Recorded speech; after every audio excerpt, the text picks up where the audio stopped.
আল্লাহ এখানে স্পষ্ট করে উঠে যাচ্ছেন।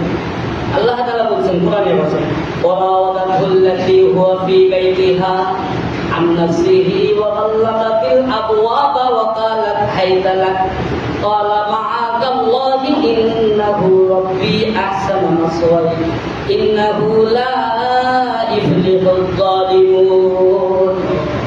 আল্লাহ রাব্বুল আলামিন বলেন ওয়ারাওয়াদাতুল্লাতী ওই মহিলা ওয়াদাতুল্লাতী ফুসলাইতেছিল ওয়ারাওয়াদাতহু মানে ইউসুফকে মহিলা কি ফুসলাইতেছিল আল্লাতী হুয়া ফী বাইতিহা আন নাফসি ওই মহিলা যার ঘরে ইউসুফ ছিল তার নাম কি বলে জুলাইখা। আর বলে জুলাইখা।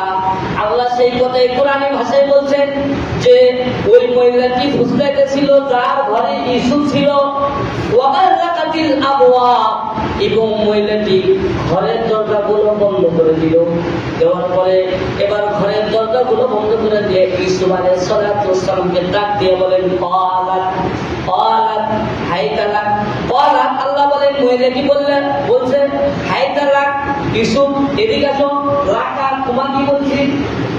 এবার জুলাইখা ঘরের দরজাগুলো লেগে দিয়ে ইউসুফ আলাইহিস সালাতু ওয়াস সালামকে বলে হাইতা লাক এদিকে আসো। কি করো এদিকে আসো। ইউসুফ আলাইহিস সালাতু ওয়াস সালামকে যখন জুলাইখা অপকর্ম করার জন্য দেখছে, বলেন তো কেমন পরিস্থিতি সেই সময়। 7টা ঘরের দরজা সবগুলো তালা লাগাইছে। লাগানোর পরে ঘরের মধ্যে উলঙ্গ অবস্থা হইয়া এবার ইউসুফ আলাইহিস সালাতু ওয়াস সালামকে ডাকতেছে একজন যুবক নাকি ডাকতেছে অপকর্ম করার জন্য যে ইউসুফ এদিকে আসো। ইউসুফ আলাইহিস সালাতু ওয়াস সালাম কি বলছেন সেই কথা আল্লাহ তাআলা কোরআনের ভাষায় বলছেন ক্বালা মাআদাল্লাহ। আল্লাহ আকবার বলেন। ইউসুফ আলাইহিস সালাতু ওয়াস সালাম বললেন মাআদাল্লাহ, আল্লাহ তোমার কাছে আশ্রয় চাই, তোমার কাছে পানা চাই, তুমি আমাকে হেফাজত করো। ইন্নাহু রাব্বী আহসানা মাসওয়ায়া। ইউসুফ আলাইহিস সালাতু ওয়াস সালাম জুলাইখাকে ডাক দিয়ে বলে না না তোমার সাথে অপকর্ম করবো না, কারণ হলো তোমার স্বামী আমার মনিব। ইন্নাহু রাব্বী আমার মালিক আমার মনিব বাদশাহ আজিজে মিসর আহসানা মাসওয়ায়া আমাকে উত্তম থাকার জায়গা দিয়েছে, উত্তম খাবারের ব্যবস্থা করছে। আর যেই মানুষটা আমারে খাওয়ায়, যেই মানুষটা আমার খাবারের ব্যবস্থা করেছে, থাকার ব্যবস্থা করেছে, আমি কি তার পরিবারের সাথে কখনো অন্যায় অন্যায় করবো নাকি?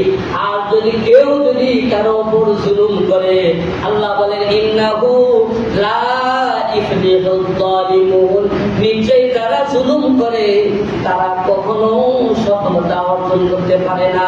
ঠিক কিনা বলে সুন্দর কথা বলে। আল্লাহর কাছে আশ্রয় চাইছে কঠিন বিপদের সময়। কার কাছে আশ্রয় চাইবে বলেন তো? আল্লাহর কাছে। কেউ নাই। আপনাকে মানুষ ফাঁসাইয়া দিয়েছে, আপনাকে কি করছেন? ফাঁসাইয়া দিয়েছে। এমন বিপদ যেখানে আপনার আপন বলতে কেউ খবর রাখতে পারতেছে না, আপনাকে এমন ঘরে রাখছে, আয়নার ঘরে। কিসের ঘরে? আয়নার ঘরে। এমন জায়গাতে রাখছে দুনিয়ার কেউ খোঁজ খবর জানে না। এই সময়ও আপনি কার কাছে সাহায্য চাবেন বলেন নাকি? এই ইউসুফ আলাইহিস সালাতু ওয়াস সালাম চাইছেন ক্বালা মাআদাল্লাহ, আমি আপনার কাছে আশ্রয় চাই আল্লাহ। তাহলে আশ্রয় দেওয়ার মালিক কে? আল্লাহ তাআলা। দেখেন তারপরে আয়াতে অনেকে মনে করে ইউসুফ তো ইচ্ছা কাহিনী করে। ইচ্ছা আগে কিন্তু তার ফিলিপ বেশি হচ্ছিল, এখন হয় না। এই ইচ্ছা কাহিনীর মধ্যে ইউসুফ প্রেম করছিল জুলাইখার সাথে। ইউসুফ নবী প্রেম করছিল কার সাথে? জুলাইখার সাথে। এটা বিশ্বাস করলে ইমান চলে যাবে, বানাওয়ার কথা। ইউসুফ নবী প্রেম করছিল জুলাইখার সাথে নাকি? বিয়ে হয় নাই তার সাথে নবী হয়ে আগে প্রেম করে ভালোবাসে, তাহলে এটা তো পাপ না? এই কথা কেউ বিশ্বাস করে ইমান থাকতে বলেন তো? এই জন্য প্রত্যেকেই বলছে এই কথা বিশ্বাস করলেন নবীরা নবুয়ত পাওয়ার আগেও নিষ্পাপ, পরেও নিষ্পাপ। তো যাই হোক, তারপরে আয়াতে আল্লাহ তাআলা দেখেন আরো সুন্দর করে বলছেন 24 নম্বর আয়াতে কারিমার মধ্যে সূরা ইউসুফে ওয়ালাকাদ হাম্মাত বিহি ওয়া হাম্মা বিহা লাউলা আররাহা বুরহানা রাব্বি কাযালিকা লিনাসরিফা সুআ ওয়াল ফাহশা ইন্নাহু মিন ইবাদিনাল মুখলাসিন। জুলেখা যখন ইসু আলাইহিসসালামকে নিজের কাছে ডাকলেন অপকর্ম করার জন্য, ইসু আলাইহিসসালাম তো আল্লাহ তাআলার কাছে আশ্রয় চাইলেন। কি চাইলেন? আশ্রয় চাইলেন। এবং জুলেখা উদ্বুদ্ধ হয়েছে, আসক্ত হয়েছে ইসুফের ওপর। আল্লাহ বলেন ওয়ালাকাদ হাম্মাত বিহি, নিশ্চয় মহিলাটি ইসু আলাইহিসসালামের ওপর আসক্ত হয়েছে। মহিলা কিন্তু অটোমেটিক হয়ে গেছে। আর ইসুফ কি? আল্লাহ বলেন ও হাম্মা বিহা, এবং ইসুফ আলাইহিসসালাম মহিলার উপর আসক্ত হয়েছে আর হইতো, পার্থক্য আছে না? নাই? শব্দের অর্থ বুঝছেন কিছু? মহিলা ইসুফ আলাইহিসসালামের উপর আসক্ত হয়েছে, আর ইসুফ আলাইহিসসালাম মহিলার উপর হইতো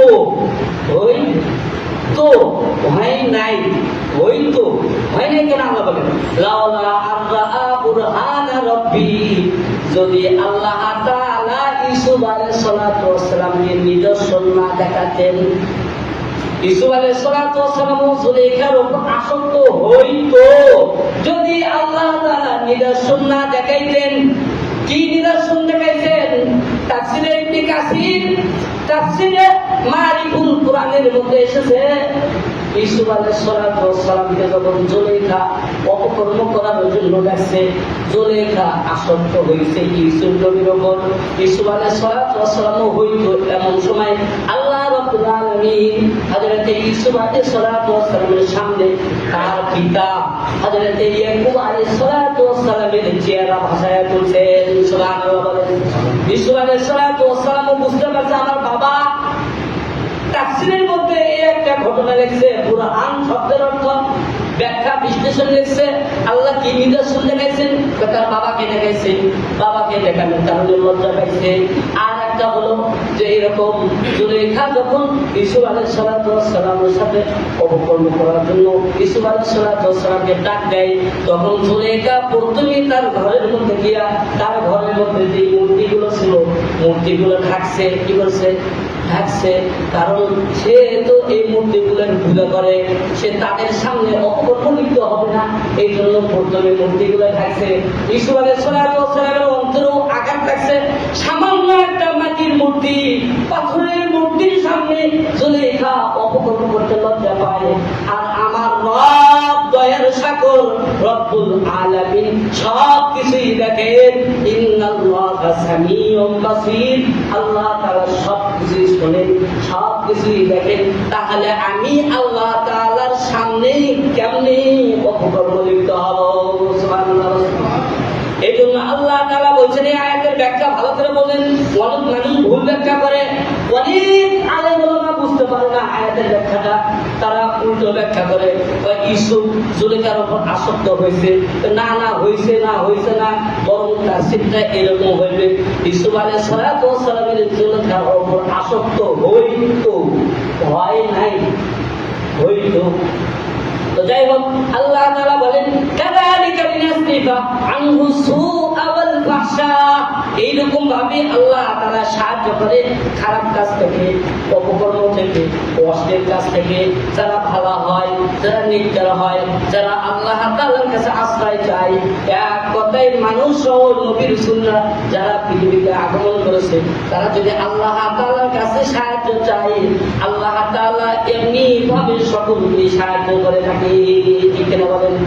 আল্লাহ বলেন ইসুফ আলাইহিসসালামকে এমনি ভাবে আল্লাহ তাআলা এই অন্যায় কাজ থেকে, পবিচার কাজ থেকে আল্লাহ তাআলার কুদরতে হাত দ্বারা হিফাজত করছে। আল্লাহ বলছেন ইন্নাহু মিন ইবাদিনাল মুখলাসিন, নিশ্চয় ইসুফ হলো আমার মুখলিস বান্দাদের মধ্যে থেকে একজন। সুবহানাল্লাহ বলেন। তাহলে এখানেও আল্লাহ তাআলা হিফাজত করছে। কি করছে? আল্লাহ তাআলা হিফাজত করছে ঠিক, কিন্তু তারপরেও কি জুলেখা ইসুফ আলাইহিসসালামের উপর অপবাদ দেওয়াকে ছেড়ে দিয়েছে? বলে এই যে ডাকলো, অপকর্ম করলো না, আল্লাহ তাআলার কাছে আশ্রয় চাইলো। আশ্রয় চায় কি ইসুফ আলাইহিসসালাম কি ঘরের মধ্যে বসেছিল?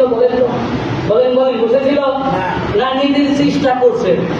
নিজের যতটুকু চেষ্টা আছে বান্দার কাম চেষ্টা করা, বাকি অবশিষ্ট কাজ কে ফয়সালা করবে? আল্লাহ তাআলা। ঘরের দরজাতে বসে থেকে যদি বলিতে বাজারে যাওয়া হলো না, কপালে নাই, তাহলে কিন্তু হবে না। বান্দার কাম চেষ্টা করতে হবে। কি করতে হবে? চেষ্টা করতে হবে। সফলতা দানকারী কে? এই জন্য হযরত ইউসুফ আলাইহিস সালাম আল্লাহ তাআলার কাছে আশ্রয় চেয়ে ঘরের মধ্যে বসেছিলেন না, বরং তাওয়াক্কালতু আলাল্লাহ, আল্লাহর উপর ভরসা করে ঘরের দরজার দিকে দৌড় দিয়েছে। এর ভাই যুক্তিতে আসবে না, দৌড় দিলে 7টা তালা কেমনে ভাঙবে, কেমনে পার হয়ে যাবে, ওই না না বুঝা আসুক আর না আসুক, কিন্তু নিজের চেষ্টা নিজে চালিয়ে যান। ইউসুফ আলাইহিস সালাম নিজের চেষ্টা করছেন, আল্লাহর উপর ভরসা করে ঘরের দরজা দিকে দৌড় দিয়েছে। দৌড় দেওয়া মাত্রই একে একে 7টা দরজার তালা সবগুলো খুলে সঙ্গে সঙ্গে খুলে গেছে। সুবহানাল্লাহ। ইউসুফ আলাইহিস সালাম দৌড় দিয়েছে, জুলেখাও কিছু কিছু দৌড় দিয়েছে। বলেন তো জুলেখা তো উলঙ্গ, জুলেখা কি উলঙ্গ? ইউসুফ আলাইহিস সালামের পিছনে দৌড় দিয়েছে, 7টা দরজা যখন খুলে গেছে, এবার বারান্দায় চলে গেছে। ঠিক আছে, বারান্দায় চলে গেছে। এইদিকে আজলে মিশর অর্থাৎ জুলেখার স্বামী বিছানা ত্যাগ করিয়া দরবার থেকে বাড়ির দিকে আসতেছে, বারান্দার নিচে দেখে, সেখান থেকে লক্ষ্য করে দেখে ইউসুফ আলাইহিস সালাম আগে আগে দৌড়ে, জুলেখা পিছে পিছে উলঙ্গ অবস্থায় ইউসুফকে ধরার জন্য দৌড়ে। আল্লাহ তাআলা কোরআনের ভাষায় 25 নম্বর আয়াত, 25 নম্বর আয়াতে সেই কথা তুলে ধরেছেন।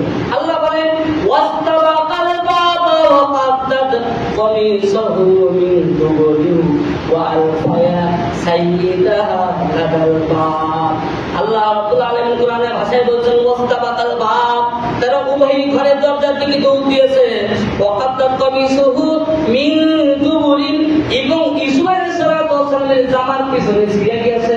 অর্থাৎ ইউসুফ নবী দৌড় দিয়েছে, জুলেখা পিছন থেকে টান দিয়ে ধরছে, ধরা মাত্রই ইউসুফ নবী আরো দৌড়, পাঞ্জাবি ছিঁড়ে গেছে। ঠিক আছে, পাঞ্জাবি ছিঁড়ে গেছে। আল্লাহ সেই কথা তুলে ধরছে ওয়া আলফায়া সাইয়্যিদাহা লাদাল বাব, এবং উভয়ই দরজার কাছে গিয়ে তাদের সর্দার অর্থাৎ আজিজে মিশরের সাথে দেখা হয়ে গেছে। দেখা হয়ে গেছে। দেখা হওয়ার পরে ও ভাই এতটুকু বলে শেষ করবে, একটু খেয়াল করেন। দেখেন মহিলাদের ষড়যন্ত্র কত কঠিন, পুরুষদেরকে কিভাবে বাঁচায় দেয় মহিলারা। দেখেন একজন মহিলা হাজার পুরুষকে বাঁচায় দিতে পারে, কত সহজ ভাষায় ভাষায় দিতেছে। অথচ স্পষ্ট ইউসুফ নবী দৌড় দিয়েছে, অপকর্ম করবে না, আর জুলেখা পেছন থেকে টান দিয়েছে, পাঞ্জাবি ছিঁড়ে গেছে। এখন স্বামীর সাথে যখন দেখা হয়েছে, বাসা তো লাগবে নাকি, এখন কি করে ইউসুফ নবীর উপর সব দোষ দেন। কি দেন?